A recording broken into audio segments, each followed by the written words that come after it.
Omicron variant कितना खतरनाक है, इससे निपटने के लिए क्या सावधानी बरतनी चाहिए, इस बारे में दुनिया के हेल्थ एक्सपर्ट की राय भी अब सामने आने लगी है। विश्व स्वास्थ्य संगठन पहले ही इसे लेकर अपनी चिंता जता चुका है। इस बारे में आज तक से WHO की chief scientist doctor Soumya Swaminathan ने बात की। उन्होंने बताया, डेल्टा वेरिएंट के कारण भारत में सबसे ज्यादा मौतें हुई थी।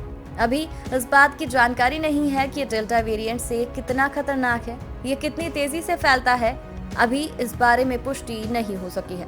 डॉक्टर स्वामीनाथन ने बताया कि दक्षिण अफ्रीका में भी शुरुआत में कॉलेज में ओमिक्रॉन वेरिएंट के केस सामने आए, जिसकी पुष्टि जीनोम सीक्वेंसिंग से हुई है। हालांकि ये अभी जांच का विषय है, ये वायरस दक्षिण अफ्रीका में ही पैदा हुआ या फिर ये बाहर से आया था, इस बात की भी जांच चल रही है। ये कितनी तेजी से फैलता है, इसकी जांच सामने आने में कम से कम 7 से 10 दिन लगेंगे। उन्होंने कहा कि अब तक के जितने केस मिले उसमें लोगों को ज्यादा दिक्कत नहीं हुई। कुछ केस जो दक्षिण अफ्रीका में मिले थे, उनमें से कुछ लोग ऐसे भी थे जिनको वैक्सीन लगी हुई थी। वहीं एम्स के डायरेक्टर डॉक्टर रणदीप गुलेरिया ने समाचार एजेंसियों से बातचीत में बताया कि ओमिक्रॉन इम्यूनिटी पर असर डालता है, जिससे वैक्सीन की प्रभावशीलता कम हो सकती है। वहीं उन्होंने ये भी कहा कि भारत में जो भी वैक्सीन उपयोग में लाए जा रहे हैं, उनका मूल्यांकन करने की जरूरत है।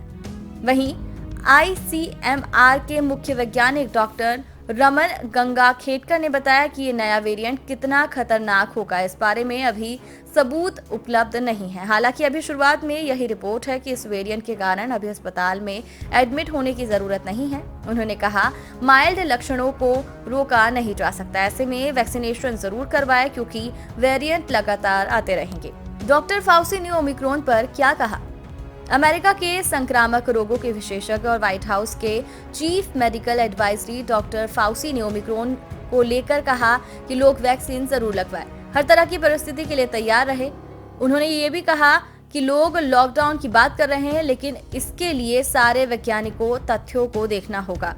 CNBC से बातचीत में उन्होंने बताया कि इस वेरिएंट ने म्यूटेशन के कारण चिंता बढ़ाई है। हो सकता है वैक्सीन का प्रभाव कम हो, साथ ही वहीं पहले के जो डेल्टा वेरिएंट सामने समेत अन्य वेरिएंट सामने आए, उनसे भी ज्यादा ओमिक्रॉन खतरनाक होगा। अमेरिका के कैलिफोर्निया में भी पहला ओमिक्रॉन वेरिएंट का केस सामने आया है। क्या आएगी कोरोना की तीसरी लहर? समाचार एजेंसियों से बात करते हुए देश के नामी वायरोलॉजिस्ट डॉक्टर T जैकब ने बताया कि फिलहाल बूस्टर डोज से ओमिक्रॉन पर लगाम लगाई जा सकती है। हालांकि उन्होंने ये भी कहा कि ये कोरोना की तीसरी लहर नहीं होगी, लेकिन इससे कोरोना के मामले बढ़ सकते हैं। वहीं उन्होंने ये भी कहा कि बच्चों को वैक्सीन की डोज दी जानी चाहिए। वहीं गर्भवती महिलाओं को 2 डोज पहली प्रेगनेंसी में देनी चाहिए। डॉक्टर स्वामीनाथन ने बताया कि ट्रैवल बैन करने से ज्यादा जरूरी है कि यात्रियों की स्क्रीनिंग करवाई जाए। वहीं भारत के संदर्भ में उन्होंने कहा, लॉकडाउन सबसे आखिरी में इस्तेमाल होना चाहिए। कोरोना और वैक्सीनेशन से जुड़ी जानकारी के लिए हमारे चैनल को सब्सक्राइब कर लीजिए।